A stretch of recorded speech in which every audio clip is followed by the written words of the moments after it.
군장은 이스라엘의 지파별 본전의 배치를 정하고 있는 기록입니다. 각 지인은 하나님께서 명하신 바에 따라 지파별 고유한 깃발과 기호를 두어 장막을 중심으로 사방에 포진되었습니다. 이스라엘의 12지파는 3지파씩 한 지파를 형성해 장막 사방을 감싸게 배치했습니다. 짜게 된 4그룹은 족장의 이름을 별부하여 첫 번째가 유다, 이사갈, 스불론, 두 번째가 르우벤, 시므온, 갓, 세 번째가 에브라임, 므낫세, 베냐민, 네 번째가 단, 아셀, 납달리 등으로 편제되어 있습니다. 이 경우 에브라임과 므낫세의 순서가 뒤바뀐 것은 앞서 본 바와 같습니다. 각 지파는 각각의 고유한 깃발이 있었는데 전승에 의하면 각각의 깃발색은 대제사장의 흉패에 붙여진 12개의 보석 색깔과 같았다고 합니다. 각 지파별 진영이 장막에서 얼마나 떨어져 있었는지 분명치는 않으나 대체로 900m가 조금 넘는 정도였을 것으로 추측하고 있습니다. 이 경우 눈여겨볼 수 있는 사실은 유다 지파가 맨 앞에 곧 이스라엘의 최애 선봉에 위치하고 있다는 사실입니다. 본원의 시각에 따라 다르겠지만 이는 머리 대신 예수님께서 유다 지파의 후손으로 오신다는 이유에서라고도 보고 있습니다. 지파별 표식과 배치를 보면 지금 여러분께서 보시고 계신 바와 같습니다. 이 같은 진의 배치를 볼 때 두드러진 특징은 장막의 진 중앙에 위치해 있다는 사실입니다.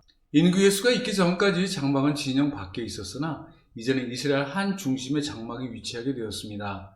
이에 광경은 하나님께서 이스라엘의 한 중심에 임재하고 계신다는 사실을 보아 그 의미가 남다르다고 할 수 있습니다.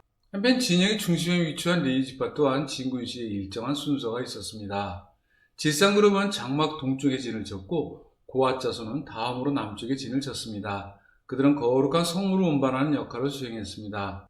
성막과 가경의 주를 운반하는 게르손 자손은 서쪽에 진을 쳤으며 장막의 널빤지와 기둥 등을 운반하는 므라리 자손은 북쪽에 진을 쳤습니다.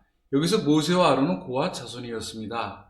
그들이 가장 중요한 성물을 다루고 있었던 것도 아마도 이 때문이 아니었을까 생각됩니다. 다만 이스라엘이 진군할 때는 게르손과 므라리 자손이 고앗 자손보다 앞서갔는데 그 이유는 고앗 자손이 도착하기 전에 장막을 세워야 했기 때문이었습니다. 곧 고앗 자손이 맡은 성물은 장막이 설치된 이후 회막 안에 들여다 놓아야 했기 때문이었습니다. 인구 조사에서 빠진 레위 지파는 나중에 하나님의 명에 따라 별도로 교시되었는데 총 인원은 22,000명이었습니다.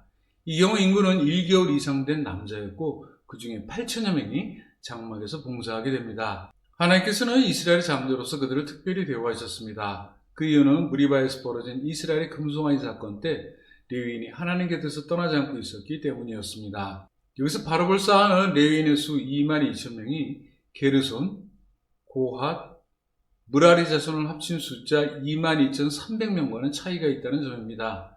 생각하기에 아마도 민수기 필진의 오류가 아닌가 생각됩니다. 머리에 기름을 발리고 거룩히 구별된 제사장 직분은 아론의 아들들이 수행했습니다. 이 경우 장자 나답과 차자 아비후는 시나이 광야에서 하나님의 불을 소홀히 다루다가 하나님의 촌전에서 불에 타 죽었고 이에 아론의 후사로서 엘르아살과 이다말이 그들을 대신했습니다. 이스라엘이 처음 난 것은 모두 하나님의 것이었습니다. 처음 난 장자를 계수한 결과 22,273명이었는데 이는 레위인의 수보다 273명이 더 많았습니다. 레위기에서 본 서원의 율법에 따라 생후 1개월서부터 5살까지 남자 어린아이의 경우 은 5세겔을 속전으로 바쳐야 했습니다.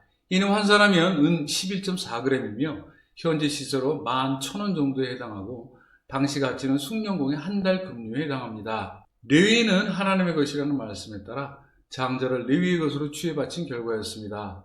다음 장은 차례로 고핫, 게르손, 므라리 자손의 임무와 계수에 관해 다루고 있는 기록입니다. 장막 관리는 30세에서 50세까지의 장정이 수행했고 인구 계수의 결과 여기에 해당하는 자손 수는 총 8,580명이었는데 이 경우 고핫 2,750명, 게르손 2,630명, 므라리 3,200명입니다. 장막을 운반할 때 모든 성물은 거룩한 정도에 따라 각기 구별해 포장했습니다. 이에 속하는 것들은 휘장과 해달가죽과 순청색 보자기에 싼 법궤, 청색 보자기에 싼 진설병과 상, 홍색 보자기와 해달가죽에 싼 대접, 숟가락, 주발, 잔, 해달가죽에 싼 등잔과 기구, 청색 보자기와 해달가죽에 싼 금향단과 성수의 그릇, 자색 보자기에 싼 번제단 등이었습니다. 법궤의 청색은 가장 거룩한 것을 나타내는 표식입니다.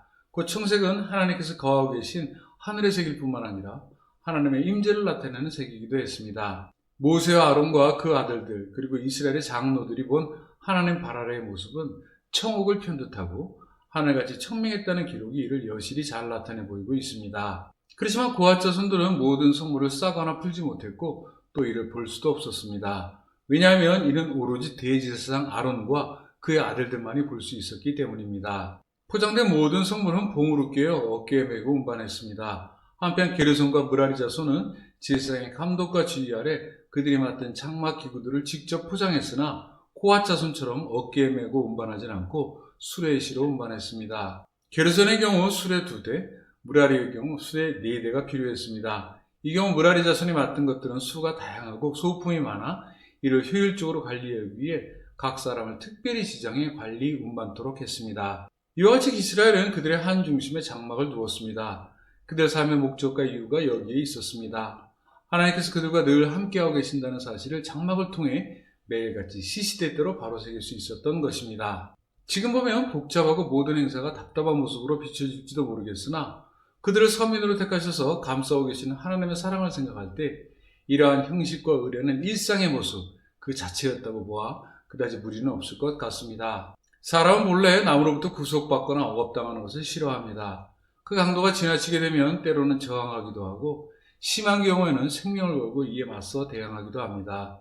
그렇지만 다른 한편으로 구속과 억압의 본질이 서로가 서로를 위해서 꼭 필요한 것이라면 마땅히 이를 수용하기에 무리가 없을 것입니다.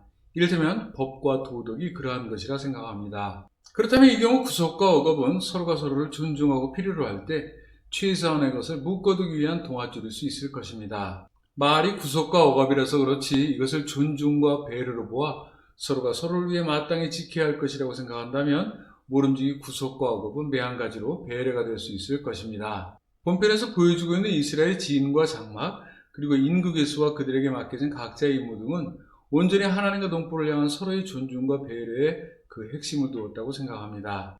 이 경우 하나님의 사랑은 동아줄이었고 이 동아줄에 의해 하나님과 이스라엘이 그리고 이스라엘 저마다가 서로서로 묶일 수가 있었던 것입니다. 곧 이 같은 행사는 구속과 억압이 아닌 하나님을 존중하고 이스라엘 저마다가 배려할 수 있는 다름 아닌 사랑 그 자체의 또 다른 표현이었던 것입니다. 애굽을 떠나올 때 이스라엘은 오합지졸과 다름이 없었습니다. 우르르 빠져나와 이리저리 몰려다니면서 배고프면 먹을 것을 목이 마르면 물을 달라고 모세에게 찾아온 원성만을 들어놓았던 꼴사나운 피난민과 다름이 없었습니다. 그런 이스라엘이 정교하게 나롤로 짜진 돗자리처럼 시나이 광야에 이처럼 봉우드당당하게 포진할 수 있었던 것은 모두 하나님 사랑의 덕이었습니다.